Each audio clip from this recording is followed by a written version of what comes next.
신명기 4장 주석. 4장의 문맥적 위치는 신명기 구조에서 논란이 되는 것 가운데 하나다. 신명기의 언약적 구조를 전제할 때 4장은 1에서 3장과 함께 역사적 서언으로 또는 511장과 함께 일반적인 언약 규정으로 분류되기도 한다. 이러한 견해차는 4장의 양면적 성격에서 기인한다.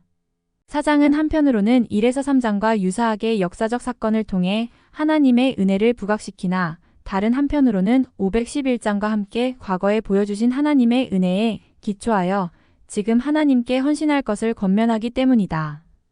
이 문제에 대한 하나의 대안은 설교 구조를 상위의 외형적 구성 원리로 보는 것이다. 신명기는 구조상 3편의 설교로 구성되어 있다. 첫째 설교는 1장 6절에서 4장 43절까지, 둘째 설교는 4장 44절에서 26장 19절까지, 셋째 설교는 27장 1절에서 31장 30절까지다.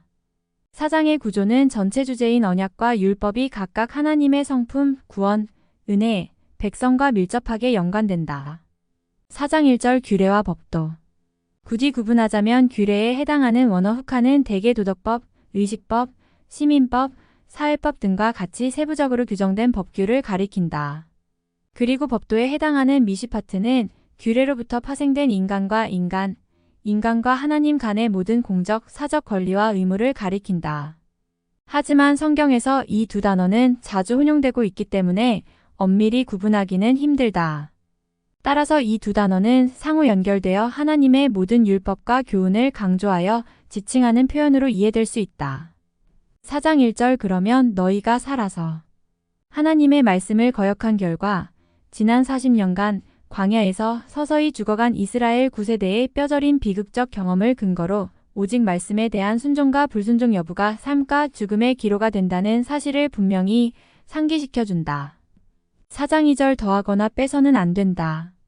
하나님의 모든 말씀 곧 그분의 규례와 법도는 그분의 완전성 및 거룩성 그리고 전지성에 근거한 것이기에 완전하다. 그러므로 신구약 시대를 막론하고 하나님의 말씀에 인간이 인위적으로 어떠한 내용을 덧붙이거나 삭제하는 것을 어미금하고 있다.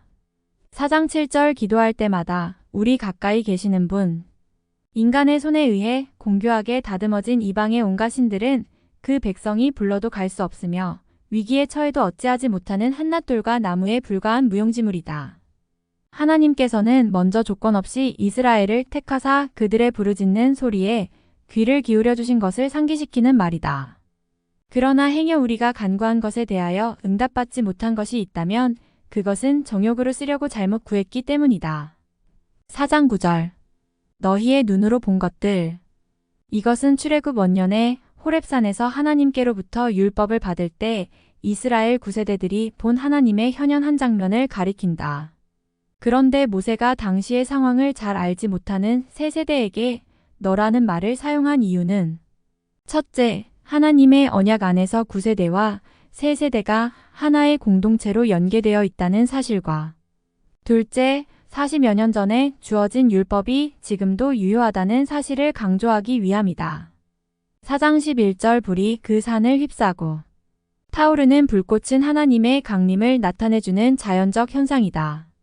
하나님의 위엄과 영광을 상징하는 불은 궁극적으로 하나님의 자녀들에게는 구원의 표징이 되고 하나님의 대적자들에게는 심판의 표징이 된다. 4장 13절 두 돌판. 십계명. 히브리인들의 숫자가 지니는 상징적 의미는 10은 완전성을, 2는 증언성을 뜻한다. 십계명을 두 돌판에 기록했다는 것은 하나님 계명의 완전성과 그것이 뭇사람들에게 널리 증거되어야 할 성격의 것임을 의미한다. 4장 16절 우상. 파살이라는 원어에서 온 단어로 우상은 인간이 인공적으로 만든 가공물이므로 결코 참신이 될 수 없다.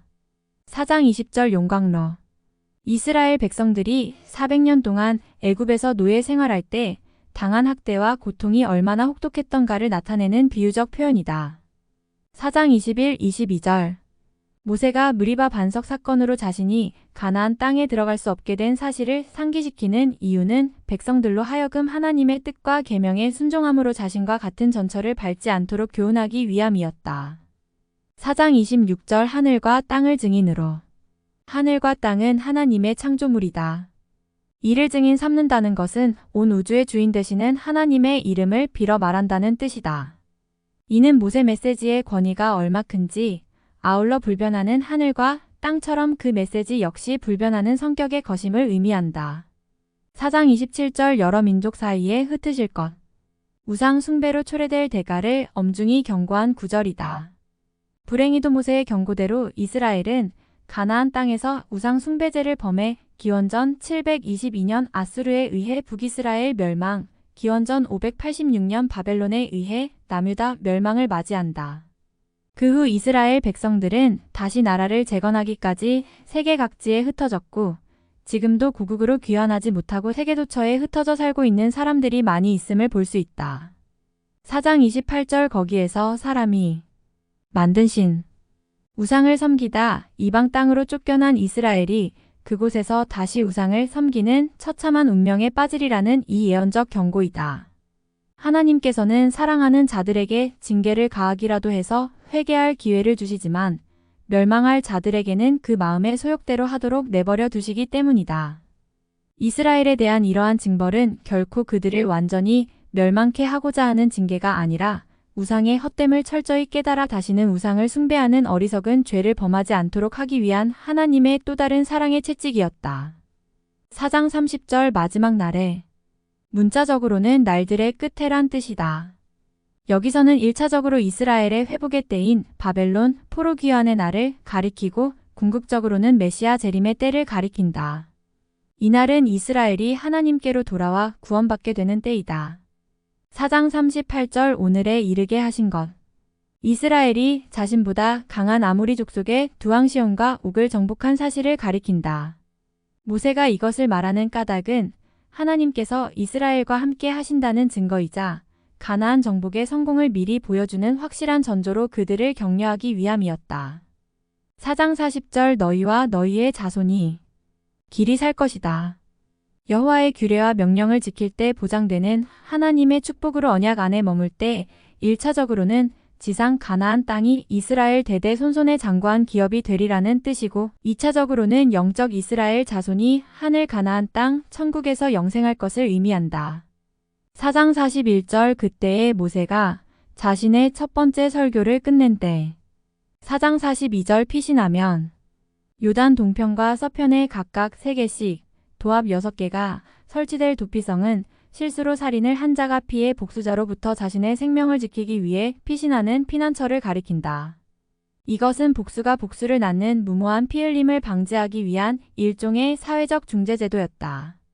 이 도피성 제도는 하나님의 긍휼과 사랑에서 비롯된 구원 제도이자 죄인들의 영원한 피난처가 되시는 예수 그리스도를 예표해주는 제도이다.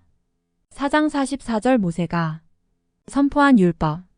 모세가 백성들에게 들려준 두 번째 설교 내용이 율법에 대한 풀이 및 적용이었음을 말한다. 그 율법은 이미 시내산에서 받은 하나님의 규례와 법도와 같은 내용이었다. 4장 46절 벳불 맞은 쪽 골짜기. 모세가 죽어 묻힌 모압 평지의 골짜기이다.